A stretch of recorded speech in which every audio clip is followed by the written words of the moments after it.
Okay. Can you hear me? Okay. That's what I thought. But I don't know how to do that. They do. You don't have a volume control on that thing? Not that I know of.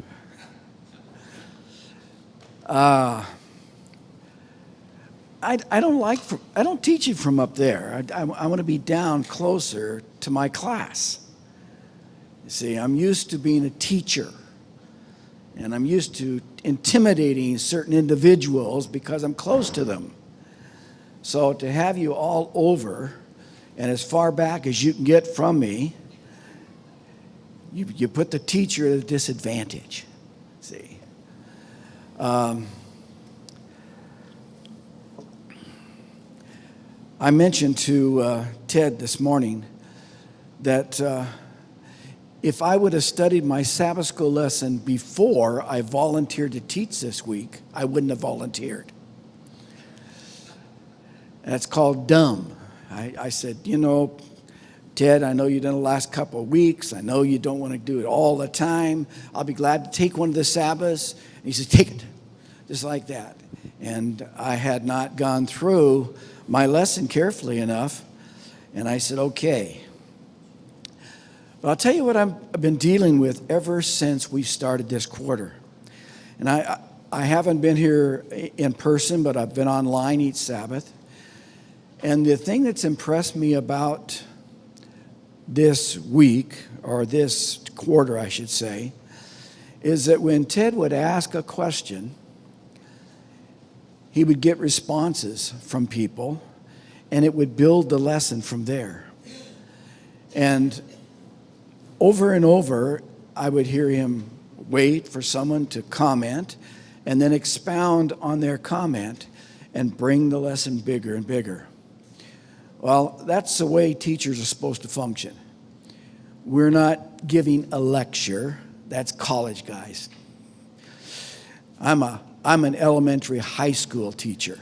And so you're going to have to do what I ask you to do. I'm not a college professor. I don't have all the knowledge.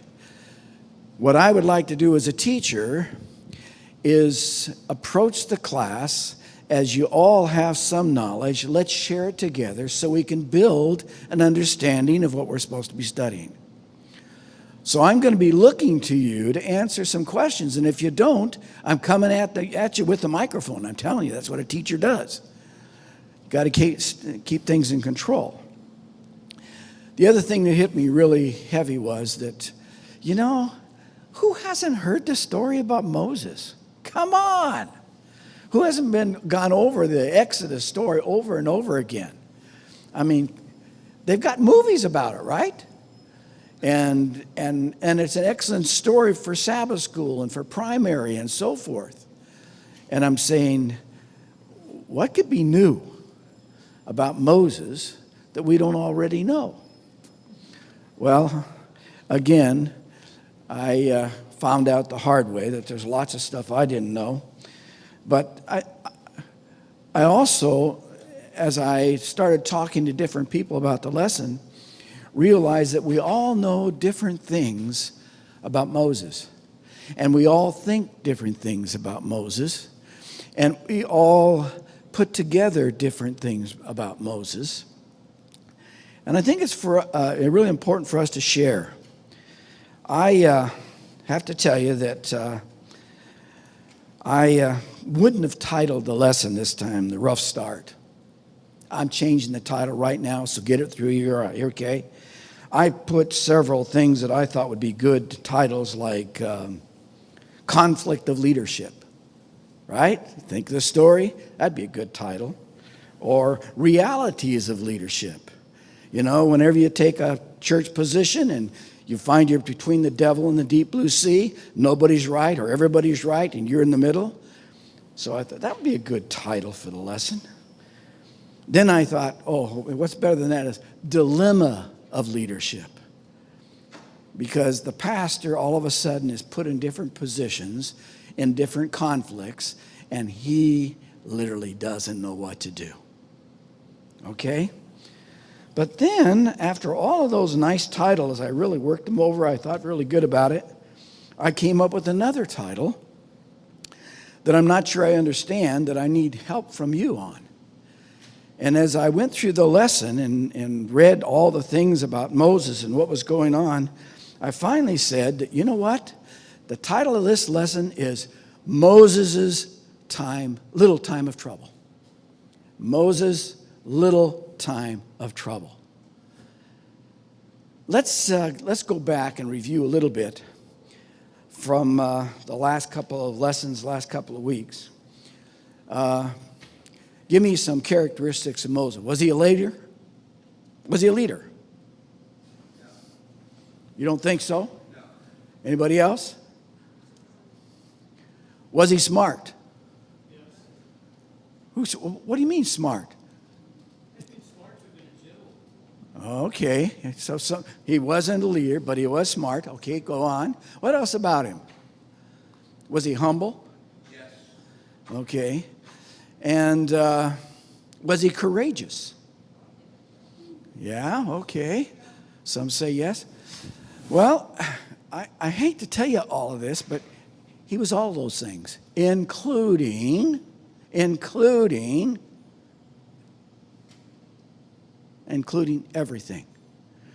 Go back to Spirit of Prophecy. I dug in the Spirit of Prophecy like mad this week. I found one quotation that just blew me away. She was describing Moses as a student in the Egyptian schools. First of all, he was popular. They admired him. They respected him. He got the best education available to anybody. In other words, he wasn't in a regular school. What would he be going to school in? The Pharaoh's elite. He was one of the kids of the Pharaoh. So he didn't go to just a normal school. He got the best education of all. And I think last week I heard someone say, and then he had his mom there to give him some extra stuff too. So Moses had some kind of education. Was he a good warrior? See, I didn't know that answer either. But I found in the Spirit of Prophecy a quotation where it said he was a good warrior and his colleagues respected him. Wow. Now you start to get a little different picture of Moses, and you say, if my research is right, he was smart, he was a leader, he was admired by his classmates, he's had some of the best education there was, and he was a good warrior. wow, this guy is prepared. No wonder God looked for him to lead his people. This is fantastic. Let's go a little further, though. You know, the last week or the week before, I'm not sure where it was, where he became a murderer. You remember that one? Moses was a murderer, you know. And there's two different terms they use. One term was he killed someone. What's the difference between killing someone and being a murderer? Come on. No difference? The law thinks there is. Go ahead, Matt. Microphone.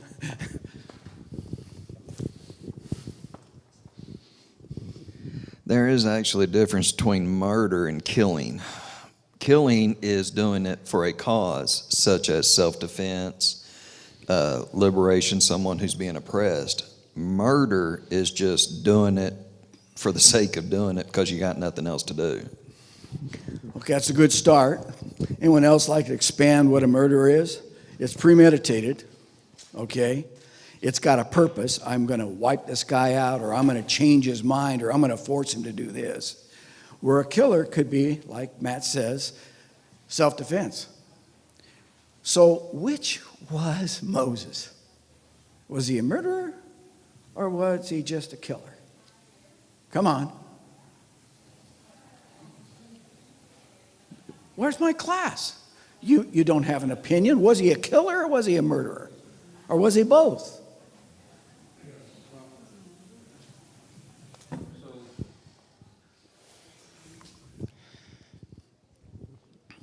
When somebody commits murder, in the law of the land, you have some judicial requirements to call what the murder is. He killed somebody. Was it intentful? Was it premeditated? Was there a plan behind this? Or was it something that happened, like he said, Matthew said, was it in a self-defense situation? So that's where you start to draw the line. Okay. So between the two, did he kill somebody? Yes. Did he commit murder? No. It wasn't Okay. That's a good opinion. We got one over here too. I really look forward to your angles on this because this is pretty significant to the whole story. I was just going to say, even in our culture, we have a distinction between first-degree murder and second. And first-degree murder, if I'm not mistaken, is cold-blooded and premeditated, where second-degree would be unpremeditated and hot-blooded. Okay. And so I think there's no doubt that Moses' situation would have fallen under that. I don't think it was any premeditation to kill anybody, and it was just in his emotional state, seeing what was happening, and knowing too, with the education that he had, and knowing that he was eventually going to be one to lead Israel. God would want him to do that. You know, the more she talks, the worse it gets. She keeps mixing it. You said first, he's not a first degree, and now you're saying, well, wait a minute, he was a battle guy. He was a soldier, and he did think about where God... He was overcome with emotion, I think, when... Oh, good. Because good. of what was happening. Good. But he had no intention of doing that. He felt, remember at the time, he felt that when it was his time to lead, he was going to have to do it in a military way, even though that was not God's plan. But Okay. he knew it was not the time, and he was faithful to God, even though he knew all the Egyptian laws and everything, and respectfully went through what he had to go through. But he knew what he was. He did not worship their gods at all. Good. Anybody else like to expand on that? Okay. The situation was of such. Moses was in a dilemma, as you would have it been. Moses was caught in a situation that he was trying his utmost best not to hurt anybody. These two brothers were fighting. Fighting for what? I don't know.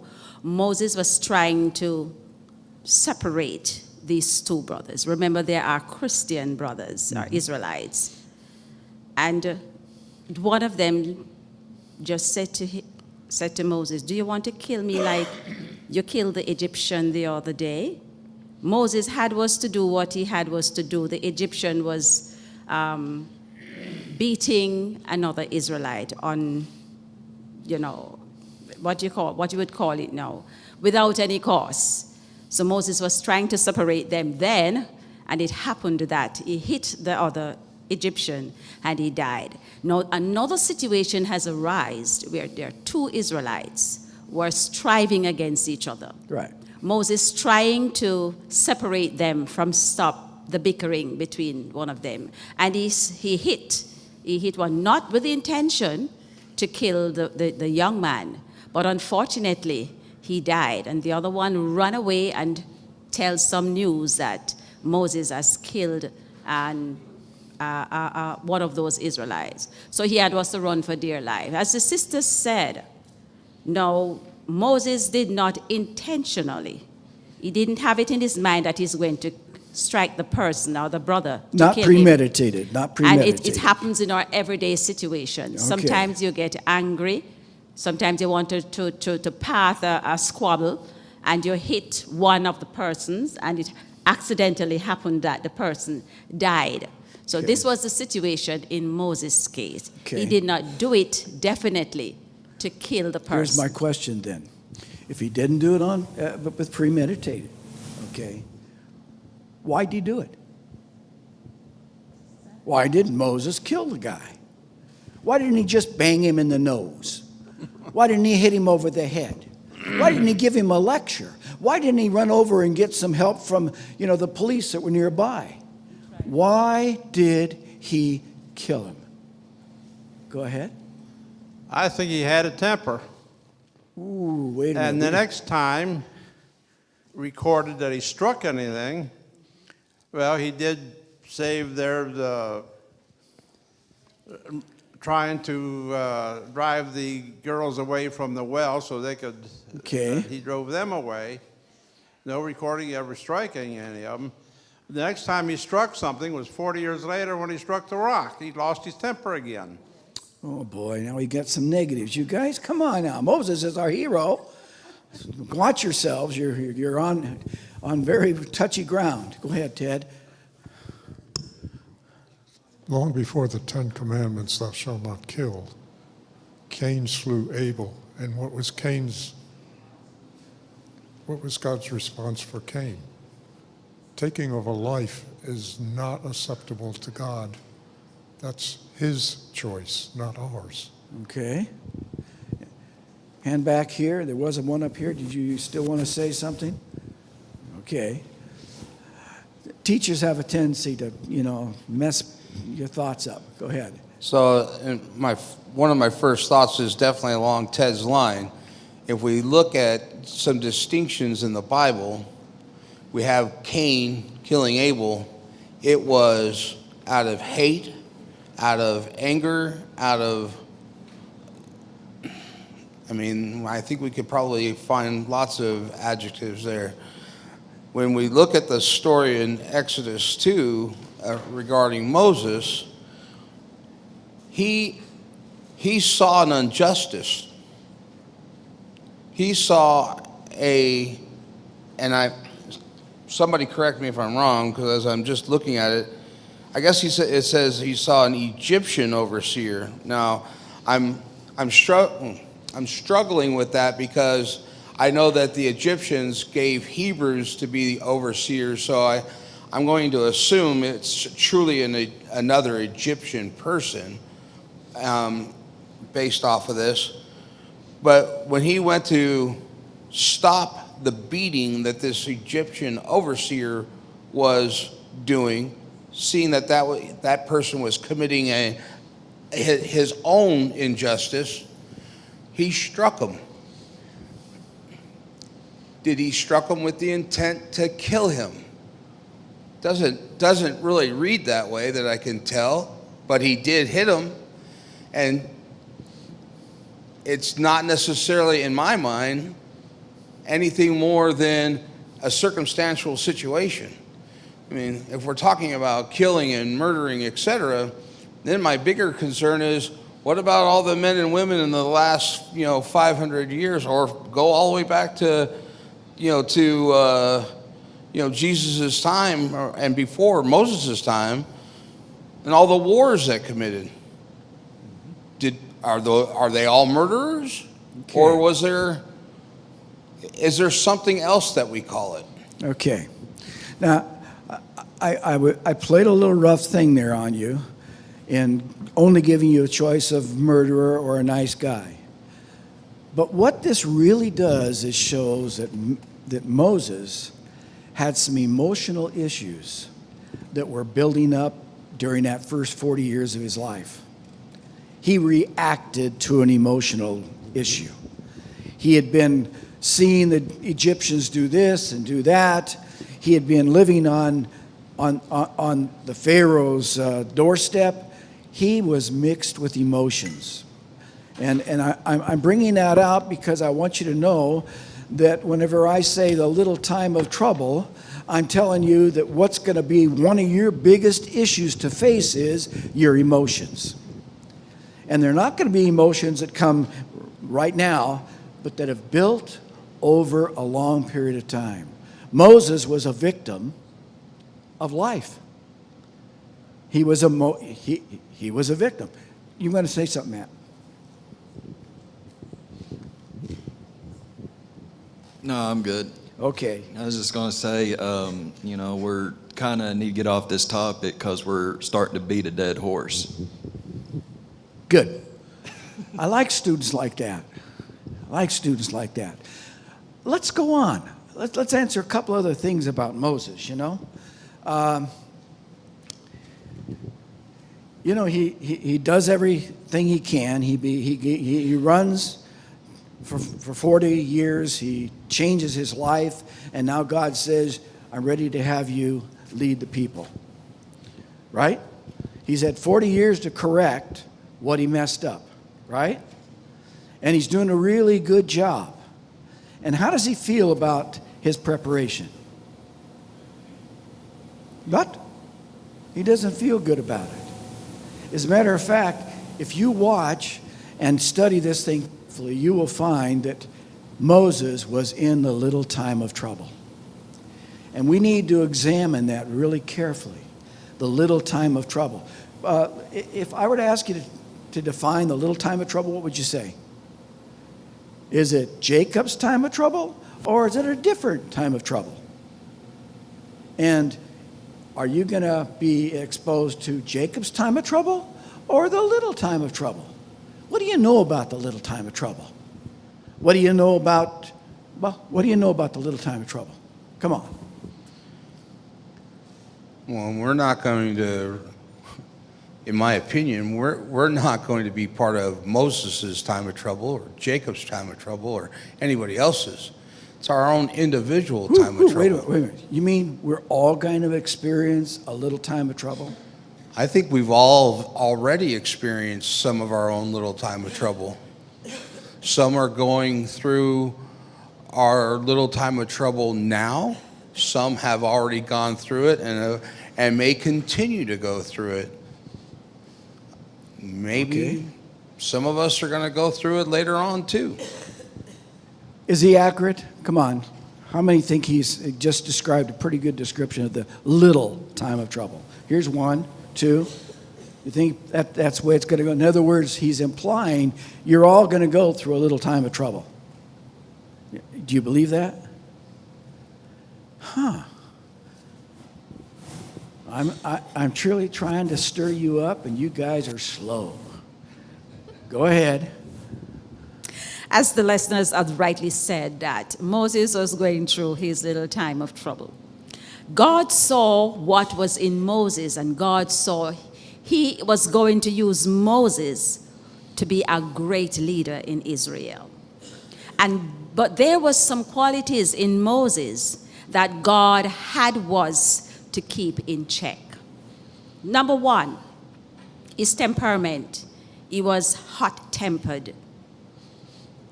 And God was to take Moses through the furnace. He was to take him back down there in the wilderness. And he was to go and learn for 40 years down there in the wilderness. Then after God had taken Moses down there and to see that he was fit to go back and to do the job that God would have him to do, God take him up and to send him back on the mission. Same place down there where we had his persecution, right down there in Egypt. Okay. God had also take him from Egypt, put him in the wilderness to learn 40 days of meekness and obedience. Mm-hmm. And God had also take him back now from where he had taught him himself and to send him back now to Egypt to go and do the job that he had made it out for him. This is good.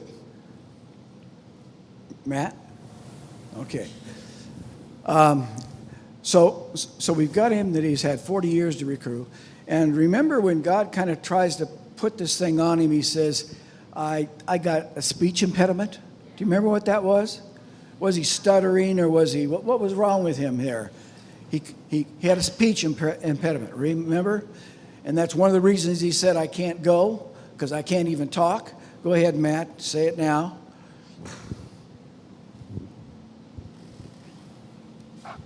Well, all this, was all leading up to what God told him to do for starting this week's lesson, which is going through, getting everything ready and everything to confront Pharaoh.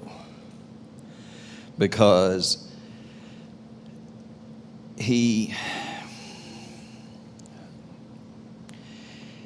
this is whenever, God sat there and told him that he went to the burning bush and God explained to him everything, starting from Adam all the way down. Did a great job. And, we can see that in Genesis, God does not waste a lot of time on useless details. He gets to the point, he says what he needs to do, and he moves along. You got 6 chapters in Genesis, covers roughly 1,400 to 1,500 years of human history. And, anybody that's read Genesis, those 6 chapters are not that much literature and writing. Good. Okay, let's get some perspectives now. I think that's good to start off that way. First of all, Moses had to cross the desert, right? And do you remember, has anybody told you what the desert temperature is in Egypt during the day? Hot. Well, actually, some of the places I looked said up to 126 degrees, okay, during the day. But you know what it is at night? Cold, 46 degrees, okay? So you're starting to see this job multiplying. How many people were there in the Israel group? Started off with 70. Where'd it go? What? Actually, they figured they had over 2.5 million. Not just soldiers, but women and children and pets, okay? And they're going to go across this large area that's 120 some degrees in the day. Do you remember what God did to help them there? What do you do? Provided cloud by night, by the day, and pillar of fire by night. Huh. Yeah, okay. Yeah, but it goes before that. Okay. So, because I want to comment back to what we're saying here. We got to look at chronological orders.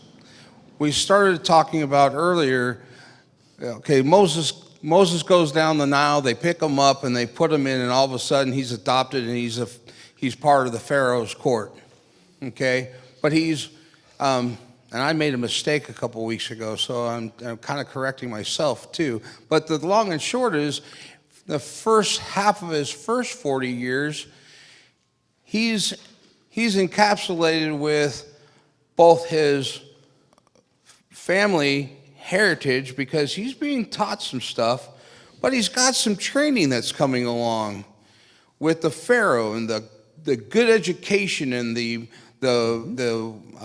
concept of being a warrior. And I mean, there's a lot of stuff. And then we get to him, he's 40 years, he's on the run now, and then his next 40 years. He goes through another 40 years of training. That training is with God directly. He goes out and he is a shepherd, and he understands the laws of the land, creating this environment where he is. If anybody's ever taken care of goats or sheep, you know how stupid and frustrating it can be. They run all over the place. You got to keep them contained. You have to get them to safe places. You got to do all these things. And along the way, God is talking to him and saying, hey, here I am. It was when he turned 40, he saw God directly in the burning bush. So this is when God starts his super moment with Moses and says, hey, we are going to build you into the leader I really need you to be. So that when he gets to this point, all the military training that he had, it was easy for God to instill in him, hey, cloud by day and light by night. Why? Because if you look at history, the Egyptians used similar concepts in their military strategies. So it's all these things that God knew he had to create, because he knew that the task he was given Moses was absolutely, to any other person, impossible. But through God, all things are possible. Okay. Good description of how God prepared Moses. So would you all say Moses was prepared? Absolutely. Okay, he was prepared. He's coming up to the little time of trouble. He's prepared. You're coming up to the little time of trouble. You're prepared. Okay? Now let's see. I can't get by this. I got to point it out. I walk once a week with a couple of younger people. And we walk, about, maybe 2, 3, 4 miles. At the end of that time, my knees are killing me. When we walk by some young whippersnapper that's going faster than we can go and just kind of swaggles as they go by, a bad thought comes through my mind. I'm 82 years old. How old was this guy when he started the real work? How old was Moses? 80 years old. And he's going to face trying to get these several million people to do what's supposed to be done, going across the desert. And I don't think Matthew Smith said something about the time. It's a huge, long time, isn't it? And I'm ready to quit in an hour of my walk. Was I prepared to go for the walk? I've been walking all my life, been running, jogging, all that kind of stuff. I'm a PE major. But man, when it comes to walking each week with it, it leaves me somehow. Matt, you're going to expound on that. Go ahead. Oh.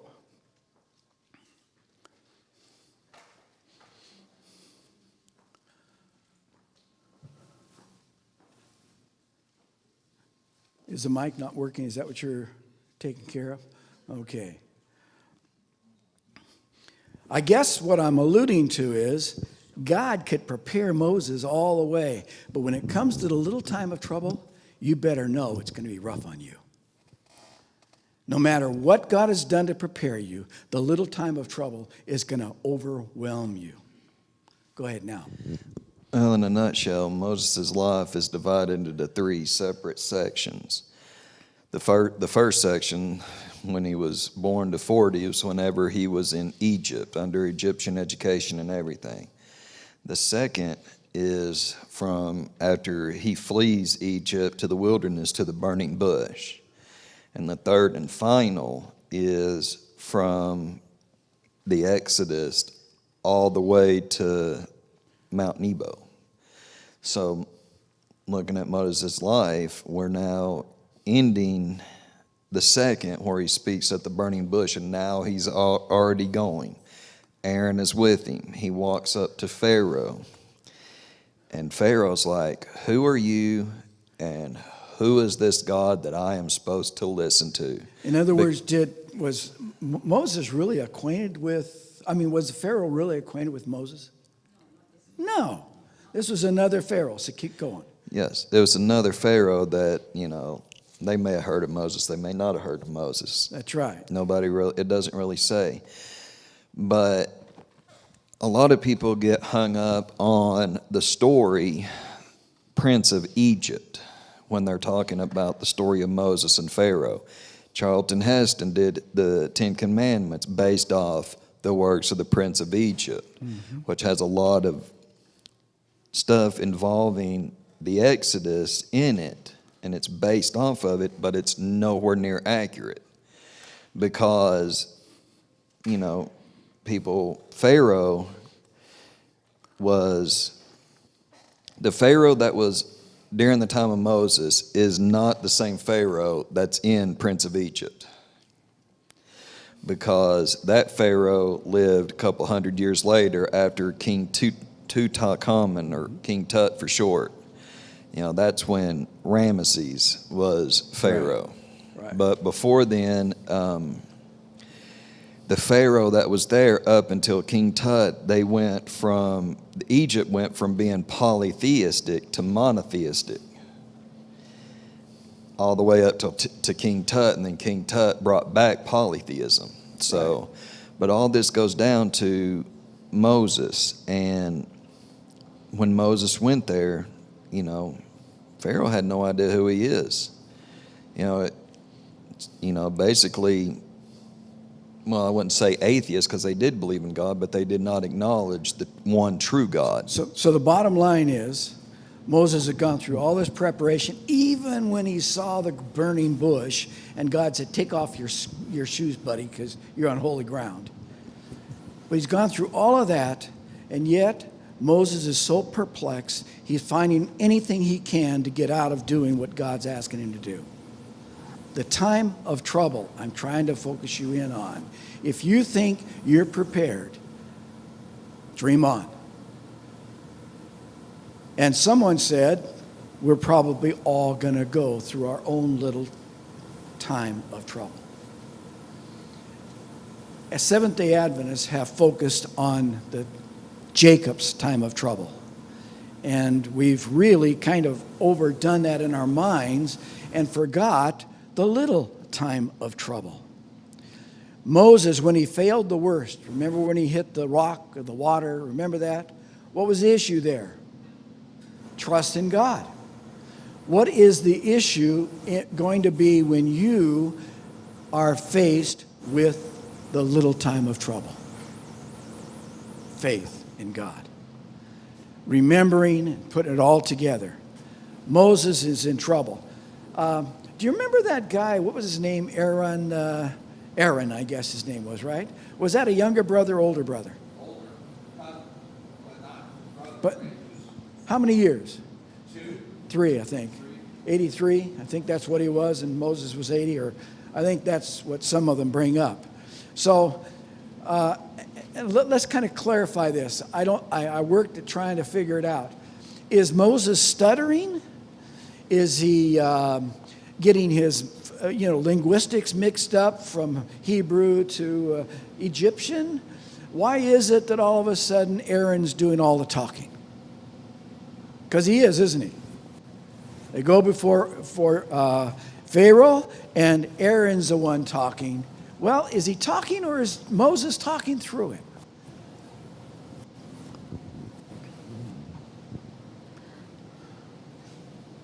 Moses has a speech impediment. And when Moses said to God, that I cannot go because I am slow of speech, God said, who made your mouth?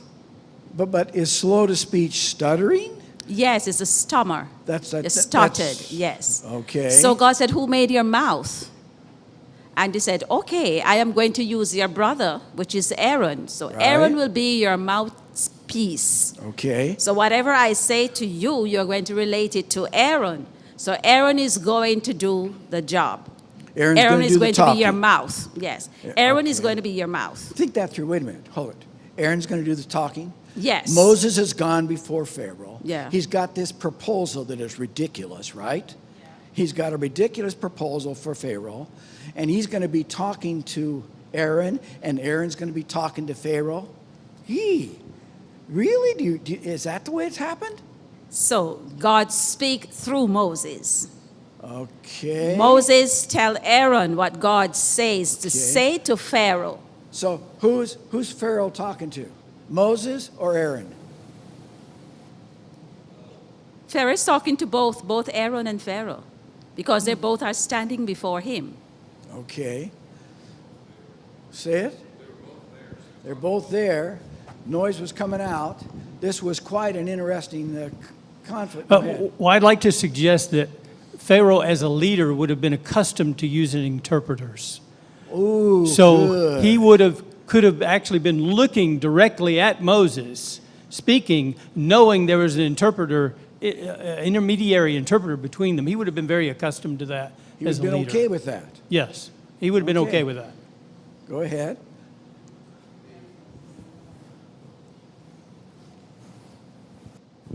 The commentary, though, shares that this is like Moses being the direct position for God and Aaron being the prophet. The prophet.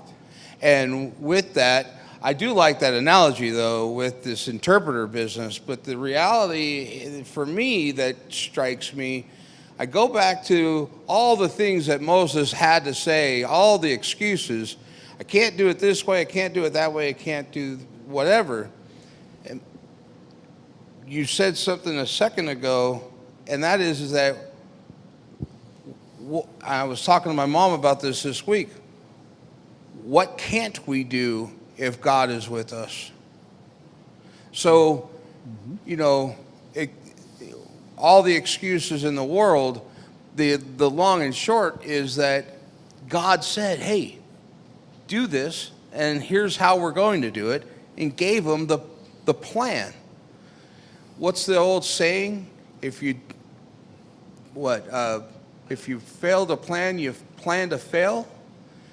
God's had a plan from the jump. Okay. He knows, you know, many of us say it. We've read the story. We know the ending. We just need to pay closer attention to it. Okay. I'm bringing you back to the little time of trouble. Okay? Are you going to know the answers? Come on, you're going through a time of trouble. Everything's perplexing, whether it's in the government or whether it's war going on or whether your kids are out doing something or your spouse is dead. Got over here first. Go ahead.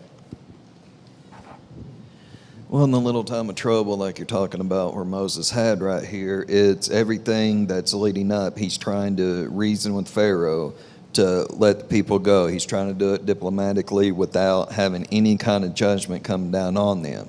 Now, Pharaoh in the Egyptian pantheon is the king of all the gods. So when Pharaoh speak, it would be as if, like, you know, like if you look at another pantheon, it'd be like the equivalent of Zeus and Jupiter and all that in the other pantheons. But the fact is, Moses is trying to get Pharaoh to listen. He's also facing ridicule from the Israelites as well. So he's getting bombarded on both sides. So he's getting discouraged and he's getting frustrated. And, you know, that is where he was bringing up about the little time of trouble that's going to come upon the world, those who choose to take the mark and those who choose to take the seal. It's going to be hard. It's going to be frustrating. You're going to get bombarded by your loved ones, wife, kids, mom, dad, brother, sister, it don't matter. You're going to get bombarded by all sides, and you will have to be like Moses. You'll have to take your stand and stay determined. This is what I'm here to do. Like Moses, I'm here to tell Pharaoh, let my people go. So, and we all know how it's going to go. We're going to face the hardships. We're going to face, many temptations to abandon hope, everything. Moses faced the same thing. And I mean, you see, you get brief visualizations how he's getting frustrated. He's like, what am I supposed to do? My own people's against me. I got the Egyptians. I'm trying to tell them to let the Israelites go. And everybody, so Moses just basically was dealing with, okay, he may have been praying in his heart, Lord, you sent me here to do this, but I'm going to need help. And that's basically whenever Moses finally realized it's going to take God to free the Israelites, right that's there. when it goes. Where does it say in Genesis or Exodus or anywhere in the Bible that Moses turned to God and got this thing solved? And came up and made it through the time of trouble. Where does it tell you that he succeeded? How do you know whether he succeeded? Do you know whether he succeeded? Am I getting you all perplexed? Answer the question. Did Moses succeed in getting through the time of trouble? Yes. Anybody else like to say yes or no? Scared, aren't you? Go ahead. I want to bring our attention to Wednesday's lesson, and this is where, when we talk about our time of trouble, now Moses is living through this, so I'm going to put Moses on the back burner for a second because we're living today, and when we have Moses' writings, we can watch and read it, or watch, well, I guess we can. We already discussed they made movies of it. But Wednesday's lesson is huge. And I'm going to shoot from the hip here. I'm studying with my mom in the mornings. My mom was struggling last Wednesday to the point where we didn't get to study Wednesday's lesson. And so the next day, I'm looking and I'm catching up. And I realized Satan didn't want us to study Wednesday's lesson because he didn't want us to read the bottom of that lesson. He didn't want us to hear the word of God that he gives us, that says he will always be with us. Gives us the scriptures that confirms the peace that he wants us to have. The scriptures that talk about how he wants to have an intimate relationship with us to a point where that in the time of trouble, our little time or the big times, we're not going to have the answers that we think we're supposed to have.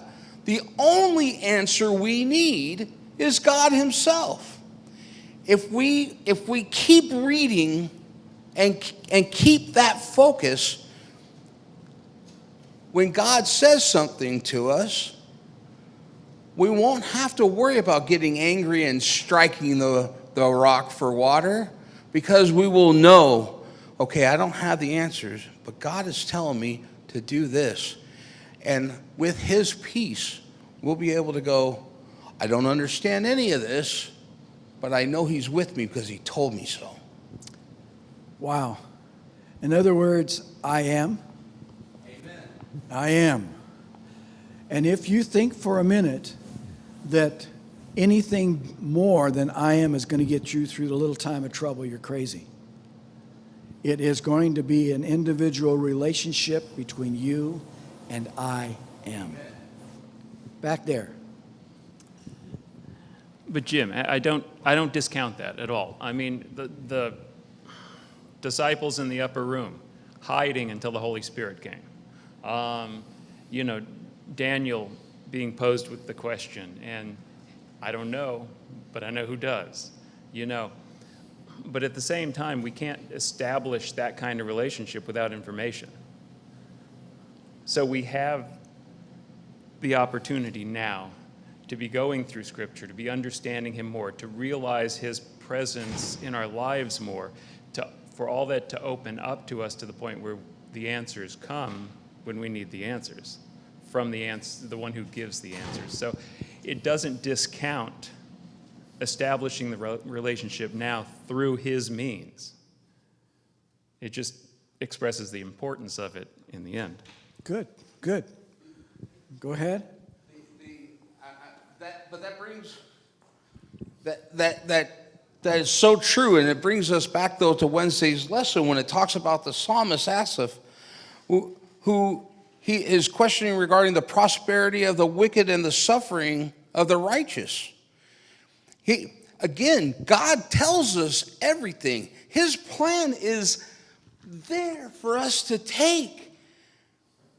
I'm preaching to myself right now because the reality is if we don't keep reading the Bible and creating that relationship with God, when those questions are going to come up, we're not going to just say, God, I don't know, but I know you. That's because how many of you here have had a question and went, I don't have the answer? Because if you have all the answers, tell me, why is it that our all-knowing, all-loving God allows babies to die? Mm-hmm. We don't have the answer, but we know we have God. And we know at the end, He's going to be able to share all that stuff with us. So like Asaph said, and like we're talking about, if we're diving into the Word every day, the Holy Spirit is going to be filled in us that when our time of trouble comes, regardless of how bad it is, if we're connected, God's going to say, this is going to hurt, but you know the outcome. Good. Back there and then over here.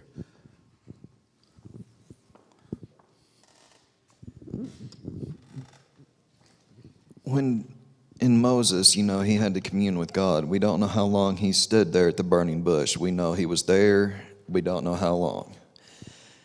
That was giving basically the word that was already written so far because, none of the other prophets, Samuel, none of them had happened yet. So Moses got filled up with the scriptures of what was already there. And that is what Lon said we need to do. We need to make sure we're filled with the Scripture because that's the only preparation you can have. You can make you a cabin out in the middle of nowhere, go off grid, have solar panels and all that, but if you don't have a good relationship with Jesus, you're going to take the mark of the beast. Hold it right there. And Seventh-day Adventists have dwelt on the cabin in the wilderness for a long time, haven't we? We've done that focus. What we've got to do, where we've got to go, but you have the answer. That relationship. Without it, we're nothing. Go. And another thing, the Seventh-day Adventists I've noticed that have been multi-generational, they really worry about the Sunday law, the little time of trouble, the great time of trouble. They're worried about when it's going to happen. I've sat there, and there's so many preachers out there that talk about, well, this is happening, well, Trump's done this, well, Biden did that, blah, blah, blah, well, this is going to start. And, they are so worried about that time that's coming, and they're missing, out on the good life you can have with the relationship with the Lord while we're here. And, I personally, I don't give it a thought about when that time comes because I live by the mentality that time will come when it's supposed to come and not a moment sooner. Good. So I'm not going to worry about it. I'm going to continue my relationship with the Lord, building a better relationship, praying the prayer that David prayed. Search me, O Lord. See if there be any wickedness in me and purge it from me. Good. Good. Anybody else? Go ahead. Okay, I got to pick on your cabin in the woods. There's nothing wrong or right about a cabin in the woods. What's right or wrong is whether or not we're establishing our own escape in the time of trouble or whether we're leaning on God. If God tells us to get a cabin in the woods, there's nothing wrong with the cabin in the woods. If we're doing that to escape our responsibility in the end, then there's a problem. We can't fend for ourselves at that time. So I just wanted to clarify. Good, good. All right, so what I learned from studying the life of Moses during this time was that although you can go down and tell the story and it really makes a fantastic story, the bottom line is what happens at the end. And I don't think we can overemphasize the relationship between you and God as your only preparation. Because Moses was overwhelmed. You are going to be, if you're not already, you're going to be overwhelmed. There's only one thing that's going to get you through, and it's a combination, like everyone says, of knowing the Word and knowing the one talking to the Word.